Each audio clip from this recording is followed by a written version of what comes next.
డబ్బు, అనారోగ్యం, ఉద్యోగం, వ్యాపారం, అప్పులతో బాధపడుతున్నారా? మీకోసమే లాంచ్ యువర్ ఫ్యూచర్ ప్రోగ్రామ్. నమస్తే, welcome back to Suman TV. ప్రస్తుతం మనతో పాటు ఉన్నారు consumers affairs committee chairman Mandari Krishna Reddy గారు.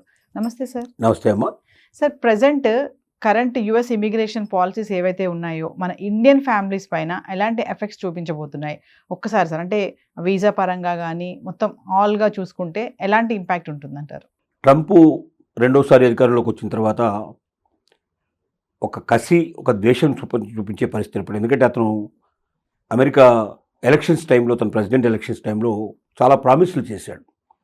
నేను ఈ దేశాన్ని సుసంపన్నం చేయడానికి ప్రయత్నం చేస్తాను, సుసంపన్నం చేయడంతో పాటుగా ఇక్కడ ఉన్నటువంటి వలసదారులందరినీ నేను ఏరిపాసేసి వాళ్ళని రెక్కలకు సంకెళ్ళు వేసి తీసుకెళ్ళి ఆ దేశాలు వదిలిపెట్టేస్తాను, వలస వాళ్ళు లేకుండా చేస్తాను, ఓన్లీ ప్యూర్ అమెరికన్స్ తోటి నేను నడిపిస్తాను, ఏ కంపెనీలు అయితే బలంగా ఉన్నాయో, ఏ కంపెనీల వల్ల అయితే అమెరికాకు లాభం చేకూరుతుందో ఆ కంపెనీలు మాత్రమే ఎవరినైనా కొంతమందిని ఎంప్లాయీస్ తెచ్చుకునేందుకు అవకాశం కల్పిస్తాను, ఏ ఎంప్లాయీ అయిన రూపంలో ఇక్కడికి వచ్చినా ఇక్కడే సంపాదించాలి, ఇక్కడే ఖర్చు పెట్టాలి, లేదా వాళ్ళ దేశం నుంచి తీసుకొచ్చి ఇక్కడ ఖర్చు పెట్టాలి తప్ప ఈ దేశాల నుంచి విదేశాలకు పంపించడానికి ఎట్టి పరిస్థితుల్లో నేను ఒప్పుకోను. ఇలా రకరకాల వాగ్దానాలు చేసి అతను అధికారంలోకి వచ్చాడు.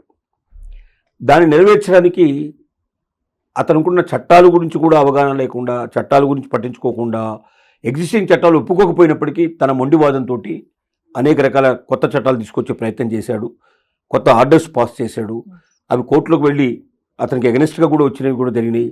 అన్నిటికన్నా ముఖ్యంగా వలసదారులు ఇప్పుడు అమెరికన్ ప్రెసిడెంట్ని వ్యతిరేకిస్తూ సుమారుగా 50% దేశాలు, సగం దేశాలు దాదాపుగా వ్యతిరేకించే పరిస్థితి ఏర్పడింది.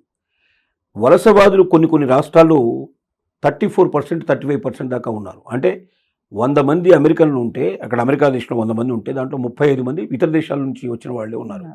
65 మంది మాత్రమే అక్కడ వాళ్ళు ఉన్నారు. ఈ పరిస్థితుల్లో ఈ వలసవాదులు లక్షల మంది, కోట్ల మంది అంతా ఏకమై ట్రంప్కు వ్యతిరేకంగా నినాదాలు చేస్తున్నారు, ప్లకార్డులు పట్టుకొని బయటకు వస్తున్నారు. ఎట్టి పరిస్థితుల్లో ట్రంప్ దిగిపోవాలి అని చెప్పి విపరీతంగా గొడవ పెడుతున్నారు.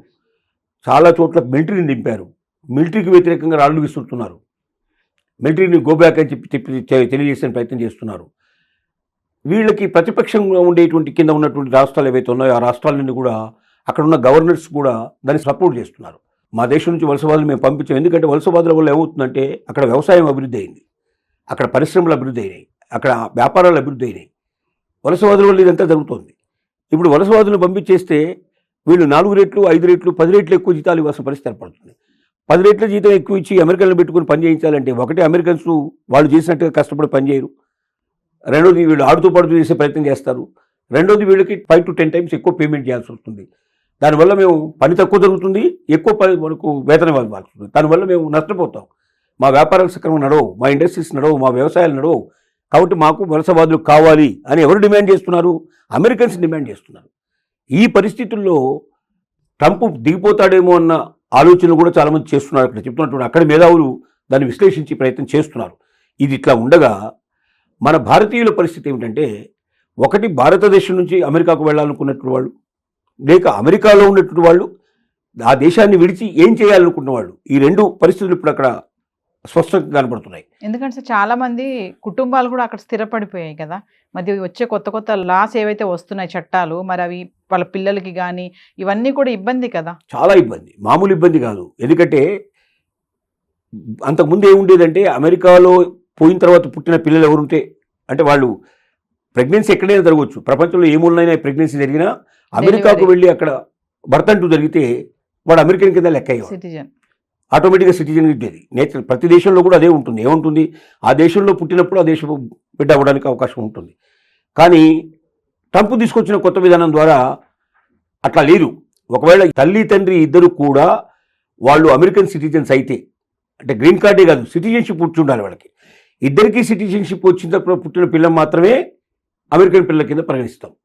అందులో ఒకరికి గ్రీన్షిప్ ఉండి ఇంకోటి గ్రీన్ కార్డు లేకపోయినట్టయితే, అంటే సిటిజన్షిప్ లేకపోయినట్టయితే ఆ పిల్లల్ని మేము ఆ దేశం సంబంధించిన పౌరులుగానే పరిగణిస్తాం తప్ప వాళ్ళు ఈ దేశ పౌరులుగా మేము ఇవ్వమని చెప్పాడు.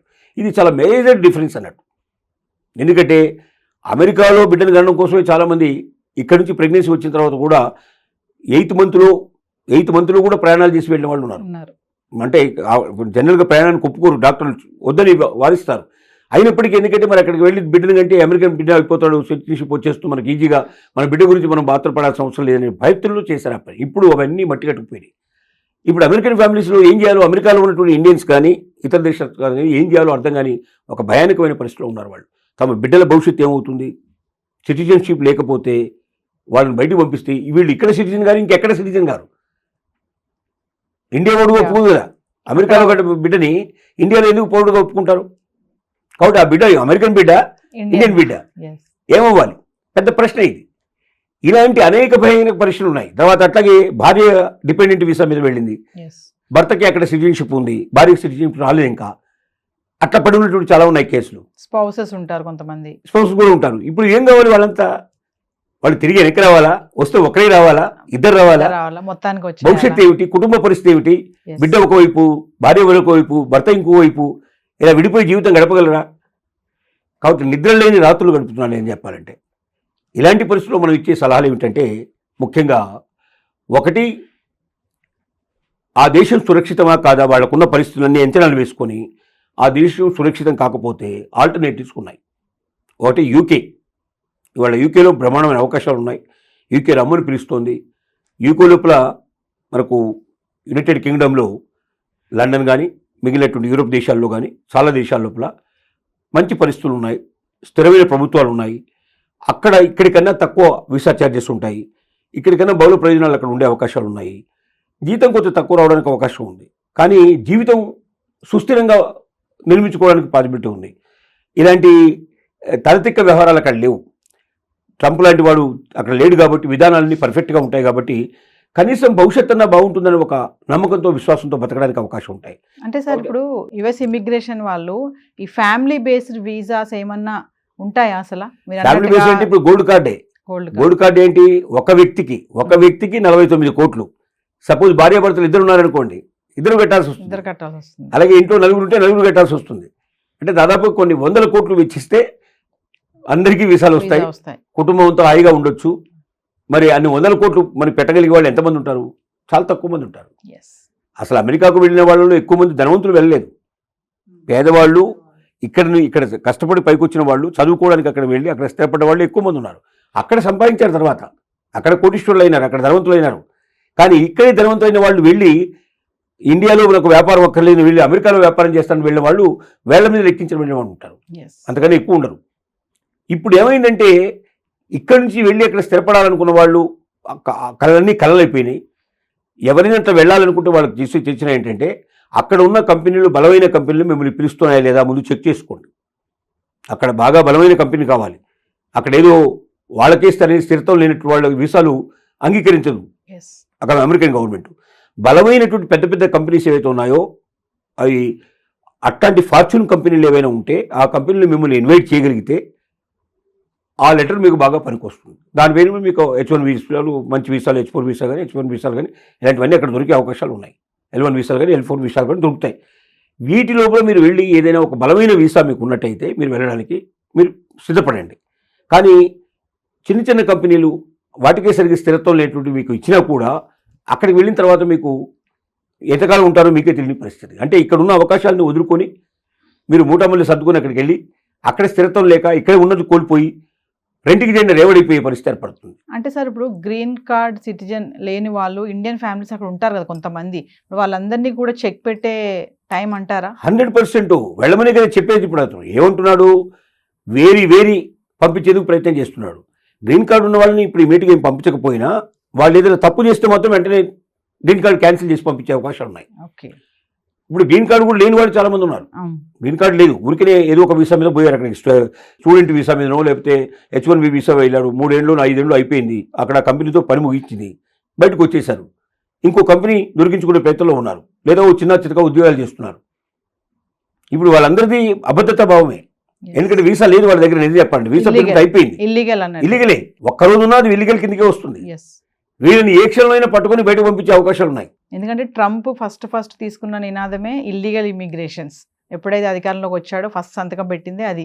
ఎవరైతే ఇల్లీగల్గా వచ్చారో వాళ్ళని ఖచ్చితంగా ఏరి పారేయడమే.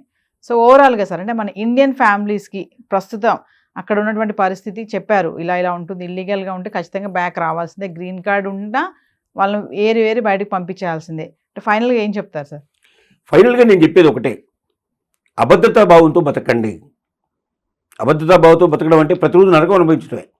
ఏమవుతుందో తెల్లాదేశంగానే ఏం జరుగుతుందో భయంతో బతకడం కన్నా నిర్భయంగా బతకడానికి ప్రయత్నించండి. డబ్బు ఒకటే జీవితం కాదు, డబ్బుతో పాటుగా మనిషి స్థిరమైన జీవితం గడపాలి, ప్రశాంతమైన జీవితం గడపాలి, రేపటి గురించి భయం ఉండకూడదు, బ్రతుకు గురించి భయం లేనటువంటి జీవితం గడపాలి. దాన్ని నిజమైన జీవితం అంటారు. మంచి జీవితానికి, నిజమైన జీవితానికి మనం స్థిరపడాలి తప్ప మనం ఒక పెద్ద దేశం, ఇక్కడ బాగా సంపాదించే అవకాశాలు ఉండొచ్చు దండి కానీ ఉద్దేశంతో ఉంటే ఏ క్షణంలో మిమ్మల్ని ఇబ్బంది పెడతారో, ఏ క్షణంలో మిమ్మల్ని పట్టుకుని సంఖ్యలు వేసి పంపిస్తారో తెలియనటువంటి పరిస్థితి బతకడం అనేది అది సరైనది కాదు. దాన్ని మనం ఎట్టి పరిస్థితులు సలహా ఇవ్వకూడదు. కాబట్టి మీకు దగ్గర బలమైన వీసాలు ఉన్నాయా లేదా చెక్ చేసుకోండి. మీ బిడ్డకు సిటిజన్షిప్ వచ్చిందా లేదా, మీ బిడ్డకి అనుమానం ఉన్నా, లేకపోతే భార్య డిపెండెంట్ వీసా మీద వచ్చి ఇంకా గ్రీన్ కార్డు రాకపోయినా, ఇంకా సిటిజన్షిప్ రాకపోయినా గ్రీన్ కార్డు వాళ్ళని కూడా పంపిస్తూ అంటున్నారు. సిటిజన్షిప్ వచ్చిన వాళ్ళ మీద కూడా ఏదైనా తప్పుడు బయటకు పంపిస్తూ అంటున్నారు. మీరు అమెరికన్స్ కారు, మీరు వలసవాదులు, మీరు మా దేశానికి బతకడానికి వచ్చారు అని ఇంత నిక్కచ్చిగా చెప్తూ ఉంటే కూడా దాన్ని అర్థం చేసుకోలేని పరిస్థితుల్లో మన వాళ్ళు ఉంటే చాలా కష్టతరమైన విషయం. కాబట్టి తప్పనిసరిగా నేను చెప్పేది ఒకటే, మీరు మీ దగ్గర బలమైన వీసా ఉండి మీ ఏకమైన ఎఫెక్ట్ ఉండదు, మీరు స్థిరంగా ఉండగలుగుతారు. మీ బిడ్డలు, మీ బిడ్డ కానీ, భార్య కానీ, భర్త కానీ, కుటుంబం అంతా కూడా మాకేమీ కాదు, మా దగ్గర ఉన్న వీసాలు బలమైనవి, మాకు ఇక్కడ మాకు బలమైనటువంటి సిటిజన్షిప్ కానీ, మాకు గ్రీన్ కార్డు హోల్డర్ అయ్యా, మేము నెక్స్ట్ ఇమ్మీడియట్ సిటిజన్షిప్ వచ్చింది మాకని ధైర్యంగా మీరు చెప్పగలిగే పరిస్థితిలో ఉంటే మాత్రమే అక్కడ ఉండండి. ఏమాత్రం అనుమానాలు ఉన్నా కూడా మీరు వీలైతే అక్కడి నుంచి పూర్తిగా సురక్షితమైన ప్రదేశానికి రండి. ఒకవేళ ఇండియాకు వస్తే అవకాశాలు తక్కువ అని మీరు అనుకున్నట్టయితే యూకే ఉంది, ఆస్ట్రేలియా ఉంది, కెనడా ఉంది, ఇంకా చాలా దేశాలు ఉన్నాయి.